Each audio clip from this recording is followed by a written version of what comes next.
વારંવાર કરી અને એસોસિએશન અને અગ્રિ હિતરક્ષક મંચ પણ સાથે રહી અને નામદાર કલેક્ટર સાહેબ અને માનનીય પ્રાંત સાહેબ અને પાણી પુરવઠાના અધિકારીઓને પણ વારંવાર કીધું, પણ છતાંય આનો કોઈ નિકાલ આવ્યો નહીં. અત્યાર સુધી આજ ચાલુ કરીએ કાલ ચાલુ કરીએ એવા વિભાગ અમને બાના આપે છે અને અમને આશ્વાસન આપે છે, પણ આજ દિન સુધી પાણી શરૂ થયું નથી. હવે વહીવટી રીતે ટેન્ડરિંગ થઈ ગયા ને પણ 3-4 મહિના થઈ ગયા છે અને એમણે જ્યાં કીધું અહીંયા અમે રૂબરૂ જઈને રજૂઆત કરી છે અગ્રિયા સમુદાય સાથે જઈને, છતાંય પીવાનું પાણી શરૂ થયેલ નથી, જે ખરેખર બધા રણ વિસ્તારમાં ચાલુ છે અને સાતલપુર રણ વિસ્તારમાં પીવાનું પાણી ચાલુ નથી, જેના લીધે અગરિયાને બહુ મોંઘા ભાવનું પાણી ખરીદવું પડે છે ને એ પણ ગંદુ પાણી છે, જેના લીધે અગરિયાઓના સ્વાસ્થ્ય ઉપર બહુ અવળી અસર પડી રહી છે અને દવાખાનું મળતું જ નથી, પાણીના પૈસા અને એક બાજુ દવાખાનું બમણો માર છે.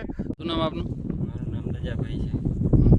અમે રણમાં રહી છીએ અને અમારા રણમાં પાણી પીવાની તકલીફ પડે છે. અત્યારે પાણી સારું આવતું નથી પૈસા દેતા, મહિને 3000 દઈએ છીએ પણ પાણી અત્યારે પીવા જેવું છે જ નહીં, ડોરું બહુ આવે છે ને સંપમાં તો પાણી ભરવા આપતા નહીં.